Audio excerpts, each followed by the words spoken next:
டே 5 எப்படி போச்சுன்னு பார்க்கலாமா? இன்னைக்கு டே வந்து டக்குன்னு போன மாதிரி இருந்தது. பிகாஸ் நிறைய ஷாப்பிங் பண்ண வேண்டியது இருந்ததுனால காலையில் எழுந்து ஃப்ரெஷ்அப்லாம் ஆகிட்டு வெறும் வயிற்றில் ஆம்லா வாட்டர் குடிக்கலாம் அப்படின்ட்டு ஹாட் வாட்டரில் கலந்து ஆம்லா வாட்டர் குடிச்சாச்சு. காலைல செம்மையாக பசிச்சிச்சு. சரி டக்குன்னு சாப்பிட்ற மாதிரி வைக்கலான்ட்டு கார்லிக் பிரெட்டை வச்சா இப்படி தான் தீச்சிட்டேன்.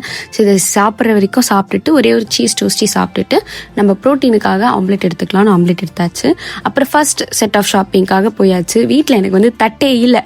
சரி ஃபஸ்ட்டு தட்டு வாங்கலாம் அப்படின்ட்டு ஷாப்பிங் ப்ரைமார்க்கு போயிட்டு அங்கே கிடைக்குதான்னு பார்த்தா அங்கே எல்லாமே அதிகமாக தான் இருந்துச்சு. சரி சும்மா அப்படியே பார்த்துட்டு அன்னைக்காக ஒரு பிரியாணி சாப்பிட்லாம், 5 நாள் நம்ம ப்ராப்பராக பண்ணியிருக்கோமே அப்படின்ட்டு சிக்கன் பிரியாணி வாங்கினேன். பட் சாப்பிட முடியல, பாதி வந்து டேக்அவே எடுக்கிற மாதிரி தான் இருந்துச்சு. அதுக்கப்புறம் செகண்ட் செட்டுக்கு செயின்ஸ்பெரிக்கு போயிட்டு தேவையானது எல்லாத்தையும் ஷாப்பிங் பண்ணிவிட்டு வீட்டுக்கு வந்தாச்சு.